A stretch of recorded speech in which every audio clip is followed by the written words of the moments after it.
दोस्तों नमस्कार। आज के इस वीडियो में हम चर्चा करने वाले हैं जम्मू कश्मीर में अभी जो वर्तमान में विधानसभा के चुनाव हुए हैं और उनके जो परिणाम आए हैं उनको लेकर के हम लोग इस बात का चर्चा करने वाले हैं कि कैसे बीजेपी जम्मू कश्मीर में सबसे बड़ी पार्टी बन गई है। 370 धारा हटने के बाद से 2014 के बाद से ये जम्मू कश्मीर का पहला विधानसभा चुनाव है और इतने तादाद में इस बार वोटिंग हुई है कि ये रिकॉर्ड तोड़ है। तो आज हम लोग इसी मुद्दे पर चर्चा करने वाले हैं। देखिए दोस्तों, अगर आपने अभी तक मेरे चैनल को सब्सक्राइब नहीं किया है तो सब्सक्राइब कर लीजिए और बेल आइकन को दबा दीजिएगा। तो चलिए दोस्तों शुरू करते हैं आज का वीडियो। देखिए दोस्तों,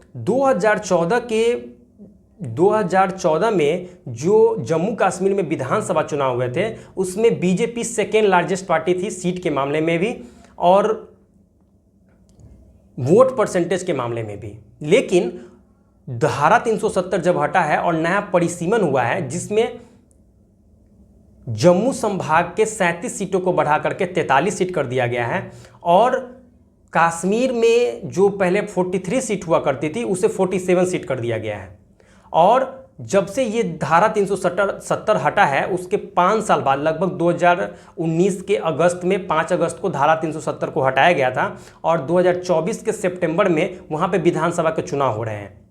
तो लगभग 5 साल के अंतराल के बाद वहाँ पे विधानसभा चुनाव हुए हैं और इस चुनाव में कांग्रेस पार्टी और नेशनल कॉन्फ्रेंस का जो अलायंस है उनको पूर्ण बहुमत प्राप्त हुआ है, उनके गठबंधन को, और वे सरकार बनाने जा रहे हैं।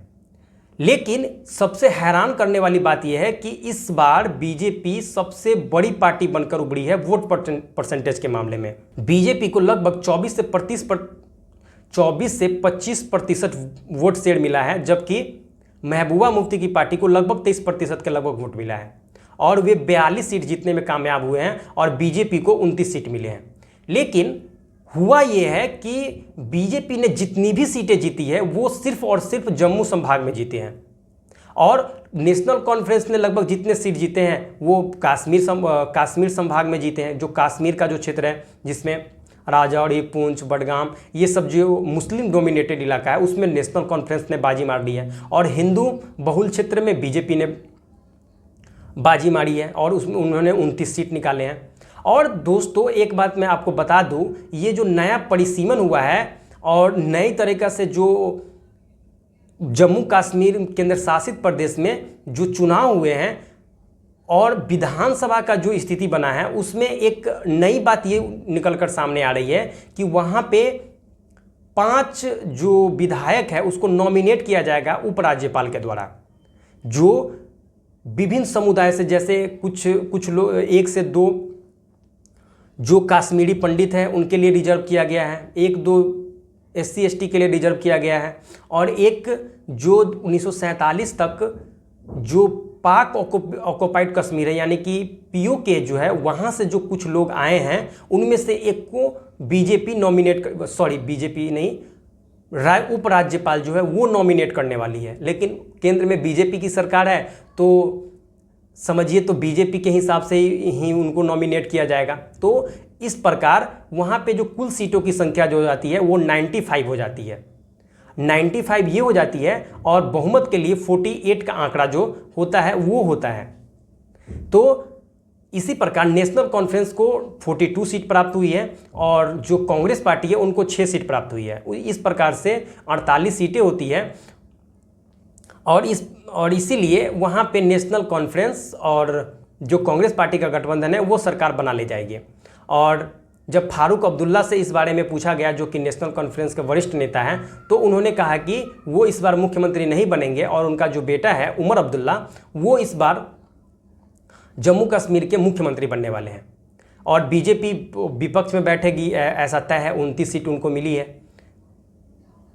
देखिए दोस्तों, ये चुनाव लगभग पिछले 70 साल जब से जम्मू कश्मीर मतलब भारत का हिस्सा बना है 1947 के बाद से, ये चुनाव सबसे ज़्यादा महत्वपूर्ण चुनाव हो जाता है। और ये इसलिए हो जाता है क्योंकि जम्मू कश्मीर में इतने अच्छे तरीके से वोटिंग, कहे तो लगभग 60% से ऊपर वोटिंग हुई है। आप बिहार का उदाहरण ले लीजिए। बिहार में जब इस बार लोकसभा का चुनाव हुआ था तो लगभग 55-56% के लगभग वोटिंग हुई थी।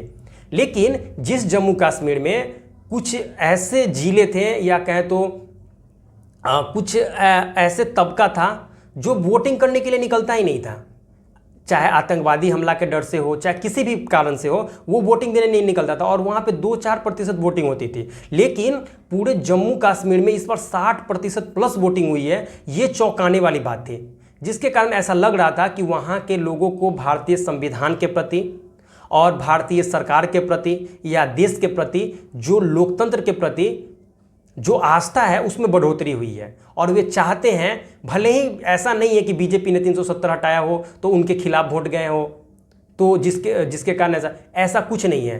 बात यह है कि भले ही उन्होंने किसी को भी वोट दिया हो, लेकिन वोट दिया है। ये सबसे बड़ी बात होती है कि जो कश्मीर के लोग वोट देना नहीं चाहते थे वो लगभग 60% के लगभग वोटिंग कर देती है। ये तो चौंकाने वाली बात है। तो इससे जो भारत का जो इमेज है जम्मू कश्मीर के प्रति वो सुधरता है। और इस बार एक भी आतंकवादी हमला भी नहीं हुआ है चुनाव के समय में, जबकि प्रत्येक बार ऐसा देखने को मिलता था कि किसी बूथ को कैप्चर कर लिया गया है, बूथ पे हमला हो गया है, ये ऐसे बहुत सारी घटनाएं होती थी, लेकिन इस बार कुछ नहीं हुआ है। तो इससे जो भारत की जो कश्मीर की नीति है उसको पूरे विश्व से समर्थन प्राप्त हो सकता है। और भारत ने ऐसा किया भी है कि विभिन्न देशों के जो कुछ डिप्लोमेट थे उनको कश्मीर ले जा करके वहाँ पे दिखाया गया कि देखिए हम लोग के यहाँ पे कैसे इलेक्शन होता है और किस तरह से जम्मू कश्मीर के जो लोग हैं वो इस बार के लोकतंत्र के पर्व में वो भाग ले रहे हैं। इसका जो उदाहरण है वो 2024 के लोकसभा चुनाव में देखने को मिला ही था, जिसमें लगभग 50% से ऊपर वोटिंग हुई थी और इसमें तो 60% से ऊपर वोटिंग हो गई है। तो ये भारत के लिए बहुत ही अच्छी बात है। भले ही सरकार नेशनल कॉन्फ्रेंस की बने, उमर अब्दुल्ला मुख्यमंत्री बने, लेकिन ये भारत की जीत है और ये जम्मू कश्मीर के लोगों की जीत है। और जम्मू कश्मीर ने जिस प्रकार से भारत के इस चुनाव में आस्था दिखाई है तो ये धन्यवाद के पात्र हैं ये लोग। और देखिए इससे भारत क्या हासिल कर पाता है और किस तरह से वहाँ पे डेवलपमेंट के कार्य होते हैं।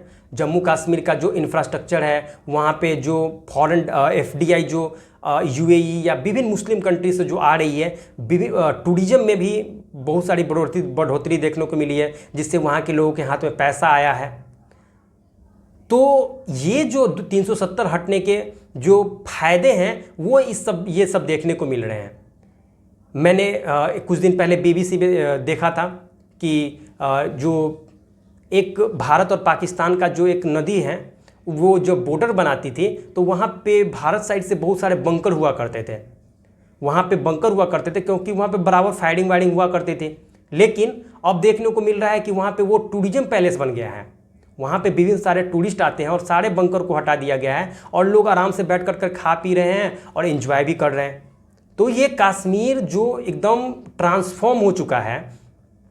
और ये चुनाव, अगर इस चुनाव के बाद से अगर जो नई सरकार बनती है, अगर वो केंद्र के साथ मिल करके बहुत अच्छा प्रयास करती है, तो कश्मीर भारत के सबसे डेवलप स्टेट में गिना जा सकता है और बन सकता है। इतना पावर है कश्मीर के पास। तो लोगों को ये बात समझनी चाहिए, लोग इस बात के प्रति जागरूक हो कि हमें भारत के साथ रहना है और भारत को आगे बढ़ाना है और हम लोग को भी आगे बढ़ना है और कश्मीर को भी आगे ले जाना है। तो इस तरह से जो अलगाववादी कुछ तत्व है, और इस बार के चुनाव में विभिन्न अलगाववादी तत्वों ने भी, जैसे कि जमाते इस्लामी के विभिन्न कैंडिडेट जो क्या कहते हैं निर्दलीय चुनाव लड़े थे, उनको सभी को हार का सामना करना पड़ा है। तो इससे ये भी निकल करके सामने आती है कि जम्मू कश्मीर के जो लोग हैं वो अलगाववाद को पसंद नहीं करते हैं, ऐसा भी कहा जा सकता है। महबूबा मुफ्ती की जो पार्टी है वो जो पिछले साल सबसे बड़ी पार्टी थी, वो इस बार तीसरे चौथे नंबर पे आ गई है और उनके मात्र 3 से 4 विधायक जीत करके आए हैं और उनके वोट शेयर में भी काफ़ी कमी हो गई है, जिसका फायदा नेशनल कॉन्फ्रेंस और बीजेपी को मिल गया है। तो देखिए दोस्तों, अभी तो वर्तमान में भी तो चुनाव ही संपन्न हुए हैं। जब सरकार बन जाती है और उसके बाद किस हिसाब से उसको ठीक किया जाता है वो तो आने वाला वक्त ही बताएगा कि कश्मीर किस हिसाब से कश्मीर को भारत किस हिसाब से रखता है। दोस्तों, आप इस चुनाव के बारे में क्या सोचते हैं, आप हमें कमेंट बॉक्स में बताइए और मिलते हैं आपके साथ नेक्स्ट वीडियो में। तब तक के लिए जय हिंद।